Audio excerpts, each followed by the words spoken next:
entrar nessa história do reboque, conta a tua história pra gente. Você não é do Rio, né?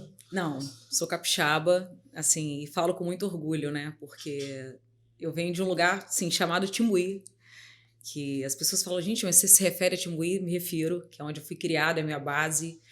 E é um lugar humilde, de pessoas humildes, pessoas que me ajudaram a ter caráter, porque às vezes as pessoas acham que tudo é construído hoje, né? E é vida. Eu falo desde a minha professora lá do Jardim de Infância, da Maria Arlinda, da Maria Dulce, que são pessoas que eu amo de paixão, que infelizmente são profissões que até hoje, né? Assim, infelizmente hoje em dia não tem mais o valor que tinha antigamente, que eram as professoras que nos faziam realmente saber, né? E nos ajudar a decidir o que nós queremos ser. E aí eu falo assim com orgulho porque no meio que eu vivia, né? Eu venho de uma infância onde todos sabem, eu tenho 38 anos, né? Não sou tão novinha, mas toda criança ela tem um sonho, ela acaba buscando uma representatividade. E na minha época não tinha, né? Eu queria ser a Xuxa, mas a Xuxa era loura. Eu queria ser a Angélica, a Angélica ela era loura. Eu queria ser Paquita, não podia ser Paquita. Eu queria ser uma personagem de desenho animado, eu não tinha, né? Então, isso era difícil de lidar. E, ao mesmo tempo, eu tive uma base humilde e uma base de escola, de família muito grande, onde eu não me enxergava diferente das outras crianças por ser negra. Então, as pessoas às vezes me perguntam, questionam, eu sou negra com muito orgulho e não me acho diferente de ninguém por ser negra. Então, as pessoas às vezes pensam assim, ou me questionam o porquê, por que você luta tanto, por que você toma tanta porrada e continua. Primeiro porque eu acredito em Deus, assim, eu tenho, né, a minha fé, e pela minha família, pelos meus filhos, pelas pessoas que me amam, que me conhecem. Como Assim. era a tua família? Filha única, irmãos? Não, eu sou filha adotiva. Bacana. Fui adotada com 12 horas de nascida. Tenho uma enorme gratidão à minha mãe biológica, porque ela entendeu que ela não havia condições de me criar e me deu para uma família que teria condições melhores. Minha família não é rica, mas rica que eu digo de dinheiro, mas é uma família muito rica de princípios. Nós somos em 7 irmãos, e eu falo que eu tenho um pouquinho de cada um, assim. De qualidades e defeitos também, né? Porque nem todo mundo é perfeito. E aí eu venho de uma família que eu sempre tive que lutar para ser o que eu queria, que eu quisesse ser. O meu pai, ele não é que ele fosse machista, mas era aquele cara que tinha a 3ª série, a minha mãe tinha estudado um pouquinho a mais do que ele, mas meu pai tinha um coração enorme, imenso, acolhia todo mundo, ajudava quem ele podia.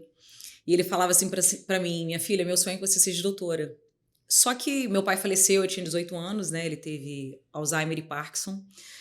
Foi a pessoa que assim, a melhor pessoa que eu conheci na vida e no mundo, de princípios e caráter. E ele falava assim, filha, eu quero que você seja você, eu não quero que você dependa de homem nenhum.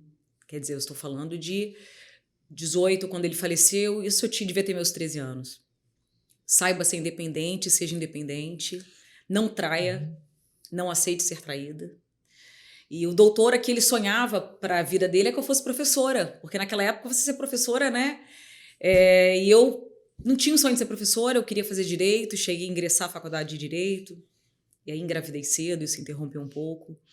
Mas, assim, me orgulho muito da minha infância, me orgulho muito de onde eu venho, me orgulho de ser filha adotiva. O que eles faziam? Trabalhavam no quê, os seus pais? Então, a minha mãe sempre foi dona de casa, né? E meu pai, ele tinha uma roça. Saiu matéria falando que meu pai era fazendeiro. Gente, meu pai nunca foi fazendeiro. Meu pai tinha uma roça tinha uma com hortinha lá no quintal. Uma hortinha no quintal, verdade. Exatamente isso que a gente plantava feijão, plantava alface. Tá igual meu coroa lá. Só que o povo acha que, assim, que as pessoas não entendem a Priscila. Eles querem justificar a Priscila, né? Então eles criam histórias mirabolantes. Meu pai tinha uma roça humilde, um pedacinho de terra que ele tinha um café. E desde pequena ele me levava para a roça, ele me ensinava como funcionava a colheita do café. Eu tinha minha paneirinha menor, porque a grande eu não suportava, nem tinha braço para isso. Meu pai me ensinava a negociar a venda do café, meu pai me levava para o mercado com ele, que era muito meu pai. Padaria, mercado, os negócios, a minha mãe sempre em casa. Mas em casa eu tinha minhas obrigações, se eu não tivesse, eu não iria para a rua brincar. Eu tinha que ir para a igreja, eu sempre tive uma base católica, então se eu também não fosse para a igreja, eu também não iria na rua brincar. Nunca apanhei, mas sempre tive rédea curta em tudo, sabe? Então, assim, você quer, você tem que fazer para ter.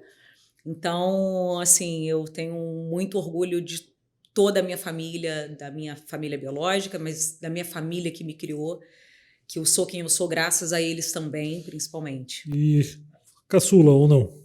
Caçula, caçula. Eu tenho uma diferença de 20 anos do meu irmão, que seria o caçula, né? Então é como se os meus irmãos fossem meus pais. Uhum. E a minha mãe hoje está com 89 anos, já está bem velhinha, Dona Jerônima, que é um exemplo de mulher forte, com um gênio, que olha que eu falo, assim, como que meu pai aguentava, sabe? Eu falo, puxei um pouquinho a ela, um pouquinho menos, mas que eu tenho muito orgulho da minha mãe e isso, assim, mas sou a caçulinha. E família biológica? Chegou a conhecer, teve acesso, teve contato? Então, eu vim conhecê-los com 21 anos, né? Eu já estava casada, já tinha minha filha. Eu nunca tive a necessidade de conhecê-los, porque a minha família biológica sempre supriu isso. Eu não me sentia diferente por ser nem negra nem por ser adotada. Minha família biológica, eles são todos loiros, brancos. Eu a única negra da família. E aí, aos 21 anos, a minha irmã, que tinha conseguido essa adoção, isso incomodava ela, porque ela encontrava a minha mãe biológica. A gente chegou a morar na mesma cidade, porque teve um período que eu cheguei a morar em Beiraçu, e a minha irmã sentia a dor dela como mãe biológica e falou assim, eu acho que agora é o momento de conhecê-la, porque a preocupação da minha mãe biológica é que eu estivesse bem. E com 21 anos eu já estava casada, eu já tinha o meu trabalho. Então, foi o momento que eu me aproximei. E vou falar que, assim, foi doloroso, por quê?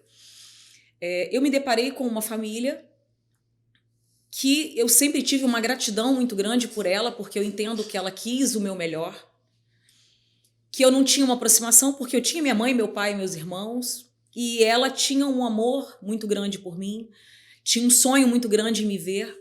E aí eu comecei a me aproximar e isso me machucava, porque eu não conseguia retribuir esse sentimento da mesma maneira que ela esperava. Não é uma ingratidão minha. Só que eu sou uma pessoa muito transparente, assim. Quem me conhece sabe que eu falo que eu sou 880. E eu cheguei para ela e falei assim, Maria, eu sou muito grata a você por tudo. Só que eu não consigo estar aqui mentindo para você. No dizer eu te amo, no dizer que eu estou sentindo a sua falta. Eu sei que você tem as suas mágoas com meu pai e com a minha mãe, mas foram eles que me criaram e tentaram fazer o melhor por mim. Eu comprava roupa, meu pai, né, comprava roupa uma vez por ano. Então eu ganhava brinquedo uma vez por ano, mas eu nunca fiquei um ano sem um aniversário sequer nas nossas condições. Então eu não conseguia lidar com esse sentimento, é como se eu estivesse traindo a minha mãe e meu pai biológico, é como se eu estivesse mentindo para ela e eu não consigo. Eu sou muito transparente, muito verdadeira. E eu falei, eu não consigo, e isso me machucava por ver que ela estava sofrendo. E aí a gente manteve o contato, teve uma certa distância. Os meus filhos agora estão maiores. Na semana retrasada, o pai deles levou eles lá para ela vê-los, me ligou de vídeo, vou lá visitá-la. Hoje eu estou mais preparada para isso. E acredito que ela também, ela já compreendeu, né? Não é... Mas para ela também deve ser assim gratificante saber que o fato dela não ter condições e abrir mão, sabe, abrir mão de um filho é difícil para qualquer mãe. Sim. E abrir mão de um filho ali naquele momento formou quem você é hoje. Isso dependeu de uma atitude de garra, de força, que, cara, nem toda mãe teria coragem de fazer o que ela fez. E né? vou te falar que, assim, as pessoas têm um preconceito, né, sobre a adoção, sobre quem dá a criança. E eu sou a favor. Se você não tem condições de dar amor, de dar carinho, não fique com a criança por uma questão de posse. Eu falo que a adoção, o ato de você doar a criança... O amor é entrega também, né? O ato de você entregar essa criança e o ato de você receber essa criança é uma das maiores provas de amor do mundo. Não significa que a Maria me entregou para adoção que ela não me amava. Ela passou por cima dela. É um ato de amor. É um ato de amor. É um ato de amor. Entre ela me ter para dizer que era minha mãe e não me dar o melhor, ela preferiu ter esse sofrimento e me dar para alguém para ter o melhor. E a partir do momento que essa família me adota e me dá o amor, tenta me dar o melhor, é onde ela tira dela alguém que não vem delas, eu tô falando de sangue, para também dar o melhor. Então eu falo, gente, a adoção é um dos maiores atos de amor para ambos os lados. Eu não sou a favor daquela mãe que faz a criança sofrer, faz a mãe passar por dificuldade, a criança passar por dificuldades. Eu acho que a criança não merece, a criança ela não tem culpa, né? Independente da forma que ela foi concebida ou não. Então, isso realmente é um assunto um pouco complicado, mas eu falo e sou muito a favor, sim, da adoção. Pretendo um dia adotar, que eu acho que seria o mínimo, né? Legal, né? Ao que eu vivi.